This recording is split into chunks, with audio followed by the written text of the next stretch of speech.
അവർക്ക് പാസ്പോർട്ട് കിട്ടുമോ? ശരി, ശ്രീ കെ ടി കുഞ്ഞിക്കണ്ണൻ, ശരി ശ്രീ കെ ടി കുഞ്ഞിക്കണ്ണൻ, നമ്മൾ ഈ ആർട്ടിക്കിൾ 14 അത് ഭരണഘടനാ വിരുദ്ധമാണോ എന്നുള്ളതും ഈ രണ്ട് ഭാഗം കുറെ നാളായി ചർച്ച ചെയ്തതാണ്. ഈ പറയുന്നതിന്റെ എന്താണ് ഉദ്ദേശ ലക്ഷ്യം? സ്വേച്ഛാപരമാകരുതെന്ന് പറഞ്ഞാൽ ഈ മൂന്ന് രാജ്യങ്ങൾ തെരഞ്ഞെടുത്തൽ സ്വേച്ഛാപരമാണെന്നും ഇന്ത്യൻ ഡിഫറൻഷ്യ അഥവാ യുക്തിഭദ്രമായ വർഗീകരണമാണോ എന്ന് ചോദിച്ചാൽ മൂന്ന് രാജ്യങ്ങളിലെ മുസ്ലിങ്ങൾ ഒഴികെയുള്ളവർ എന്ന് പറഞ്ഞ് യുക്തിഭദ്രമായ വർഗീകരണമല്ല എന്നും ഇത് രണ്ടും ചേരുന്ന റാഷണൽനെസ് ഉണ്ടോ എന്ന് പറഞ്ഞാൽ ഇല്ല എന്നൊക്കെയുള്ള നിയമവ്യാഖ്യാനങ്ങൾ നമ്മൾ അക്കാലത്ത് കേട്ടതാണ്. നമ്മൾ എന്താണ് വരും മണിക്കൂർ അല്ലെങ്കിൽ വരും ദിവസങ്ങൾ വീണ്ടും ചർച്ച ചെയ്യാം.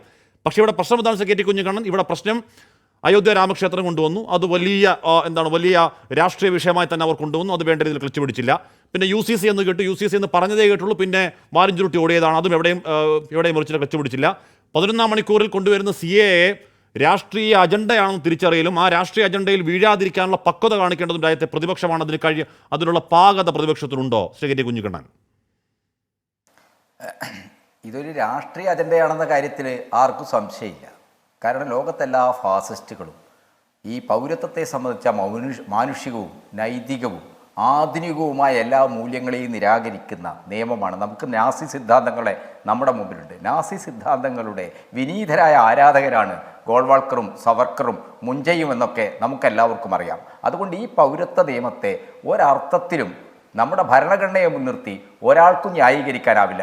അങ്ങനെ ന്യായീകരിക്കുന്ന ഷാബു പ്രസാദിനെ പോലുള്ള ആളുകൾ ഇന്ത്യൻ ഭരണഘടനയെ തന്നെ തള്ളിക്കളയണമെന്ന് പറയുന്ന ആളുകളാണ്. അവർ ഒരു കാലത്തും ഇന്ത്യൻ ഭരണഘടനയെ അംഗീകരിക്കാത്തവരാണ്. അതുകൊണ്ട് ഭരണഘടനയുടെ സമത്വ തത്വങ്ങൾക്ക് വിരുദ്ധമാണ്. അത് വിവേചനത്തെ നിഷേധിക്കുന്നതാണ് ഇന്ത്യൻ ഭരണഘടന. വിവേചനങ്ങളെ അനുവദിക്കാത്തതാണ് ഇന്ത്യൻ ഭരണഘടന. ഈ പൗരത്വ നിയമം അങ്ങേയറ്റം വിവേചനപരമാണ് എന്ന കാര്യത്തിൽ ഒരു സംശയവുമില്ല. ആ വിവേചനപരമായ പൗരത്വ നിയമം ഭരണഘടനയ്ക്ക് വിരുദ്ധമായതുകൊണ്ട് തന്നെയാണ് നമ്മളെല്ലാവരും അതിനെ ശക്തമായി എതിർക്കുന്നത്. ഇനി ആഷ്മി ചോദിച്ച ചോദ്യത്തിലേക്ക് അല്ലെങ്കിൽ നൗഷാദ് അലിയുടെ ആശങ്കയിലേക്ക് വന്നാൽ, നമ്മൾ ഈ ഇന്ത്യയിലെ ഹിന്ദുത്വ ഭരണകൂടം, ഹിന്ദുത്വ രാഷ്ട്രം ലക്ഷ്യം വെച്ച് പ്രവർത്തിക്കുന്ന ഒരു സർക്കാരാണ് മോഡി സർക്കാർ. ആ കാര്യത്തിൽ യാതൊരു സംശയവുമില്ല. RSS ആണ് മോഡി സർക്കാരിനെ നയിക്കുന്നത്. RSSന്റെ ഒരു അജണ്ടയിൽ നിന്നാണ് അവർ കാര്യങ്ങളെ മുന്നോട്ട് കൊണ്ടുപോകുന്നത്. അങ്ങനെയുള്ള ഒരു ചരിത്ര സന്ദർഭത്തിൽ വരാൻ പോകുന്ന തെരഞ്ഞെടുപ്പ് കഴിഞ്ഞാൽ 1925 രൂപം കൊണ്ട RSSന്റെ 100-ാം വാർഷികമാകും. 100-ാം വാർഷികത്തിൽ ഇന്ത്യ ഔദ്യോഗികമായി തന്നെ ഒരു ഹിന്ദു രാഷ്ട്രമാക്കാനുള്ള നീക്കങ്ങളാണ് അവർ നടത്തിക്കൊണ്ടിരിക്കുന്നത്. ഇന്ന് രാത്രി ആ വിജ്ഞാപനത്തിന്റെ പകർപ്പ് കത്തിച്ച് പ്രതിഷേധിക്കാൻ JNUവിലെ DSF ആഹ്വാനം ചെയ്യുന്നുണ്ട്. നമുക്ക് ഓർമ്മയുണ്ട് 2019 ഏതളവിൽ ആ പ്രതിഷേധം ആളിപ്പടർന്നതാണെന്നും അത് എത്രത്തോളം രക്തരൂക്ഷിതമായെന്നും എത്രത്തോളം കേസുകളുണ്ടായെന്നൊക്കെ നമുക്ക് ഓർമ്മയുണ്ട് ശ്രീ കെ ടി കുഞ്ഞിക്കണ്ണൻ. എൻ്റെ ആശങ്ക ഈ രാത്രി മുതൽ തുടങ്ങുന്ന ഈ പ്രതിഷേധം മറ്റൊരു പ്രതിഷേധത്തിനായി മാറുമോ എന്നുള്ളതാണ്. അതെന്നെ ആശങ്കപ്പെടുത്തുന്നുണ്ട് കെ ടി കുഞ്ഞിക്കണ്ണൻ.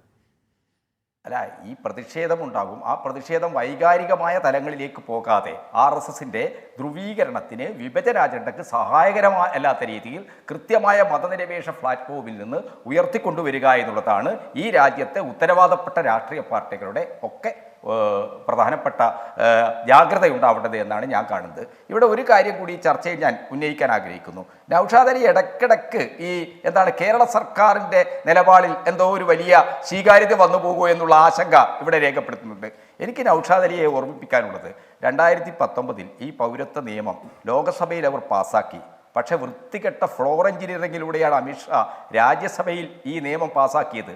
അന്നും ഇന്നും BJPക്ക് NDAക്ക് ഈ രാജ്യസഭയിൽ ഭൂരിപക്ഷം ഉണ്ടായിരുന്നില്ല എന്ന കാര്യം കാണണം. ഫ്ലോർ എഞ്ചിനീയറിംഗിലൂടെ വളരെ സമർത്ഥമായ രീതിയിൽ ഈ മിസ്റ്റർ അമിത്ഷായ്ക്ക് ആ പൗരത്വ പാസ്സാക്കിയെടുക്കാൻ കഴിഞ്ഞത് മുഖ്യ പ്രതിപക്ഷ പാർട്ടിയായ കോൺഗ്രസ് ഇക്കാര്യത്തിൽ കാണിച്ച അലംഭാവം മൂലമാണ്. ഇത് പല കാര്യത്തിലും കോൺഗ്രസ് കാണിക്കുന്നുണ്ട്. മുത്തലാഖ് നിയമത്തിൽ കോൺഗ്രസ് പിന്തുണച്ചിട്ടുണ്ട്. UAPA NIA ഭേദഗതിയിൽ Congress പിന്തുണച്ചിട്ടുണ്ട്. പക്ഷെ പൗരത്വ നിയമത്തിന്റെ കാര്യത്തിൽ കോൺഗ്രസ് ഔദ്യോഗികമായി അതിനെതിരായ നിലപാട് സ്വീകരിച്ചപ്പോഴും പാർലമെന്റിനകത്ത് അതിനെ തോൽപ്പിക്കാൻ കഴിയുന്ന രീതിയിൽ രാജ്യസഭയിലെ പ്രതിപക്ഷാംഗങ്ങളെ ഏകോപിപ്പിക്കാനുള്ള ഒരു രാഷ്ട്രീയ മുൻകൈ മുഖ്യ പ്രതിപക്ഷ പാർട്ടി എന്ന നിലക്ക് കോൺഗ്രസിന്റെ ഭാഗത്തുനിന്നുണ്ടായില്ല. നൗഷാദിക്കൽ അറിയോ, 125 പേർ മാത്രമാണ് രാജ്യസഭയിൽ ഈ ബില്ലിനെ അനുകൂലിച്ചത്. കൃത്യമായി രാജ്യസഭയിൽ എല്ലാ അംഗങ്ങളെയും എത്തിക്കുമായിരുന്നെങ്കിൽ പരാജയപ്പെടുത്താൻ കഴിയുമായിരുന്നു. 105 ആളുകൾ, ഹാജരായ 105 ആളുകൾ ആ ബില്ലിനെ എതിർക്കുകയാണ് ചെയ്തത്.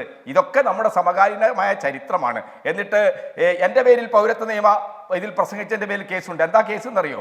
അത് ട്രാഫിക്കിന് പോലീസ് എല്ലായിടത്തും എടുക്കുന്നതാണ്. പോലീസിന് അനുമതിയില്ലാതെ ട്രാഫിക് നിയമങ്ങൾ ലംഘിച്ച് പ്രകടനം നടത്തിയ ഒരു കേസെടുത്തും അത്തരം കേസുകളൊക്കെ പെരുപ്പിച്ചിട്ട് കേരള സർക്കാരിന്റെ പൗരത്വ നിയമ ഭേദഗതിക്കെതിരായിട്ടുള്ള നിലപാടിൽ അവിശ്വാസം ഉണ്ടാക്കിയെടുക്കാനുള്ള വൃത്തികെട്ട രാഷ്ട്രീയ കളിയൊക്കെ അവസാനിപ്പിച്ച് ഈ രാജ്യവും ജനങ്ങളും നേരിടുന്ന, പ്രത്യേകിച്ച് ന്യൂനപക്ഷങ്ങൾ നേരിടുന്ന അരക്ഷിതബോധത്തെ പ്രതിരോധിക്കാനുള്ള ഉത്തരവാദിത്വപൂർവമായ നിലപാടിലേക്ക് എൻഡിഎയുടെ ഒരു ഘടകകക്ഷി, അതിന് നേതൃത്വം കൊടുക്കുന്ന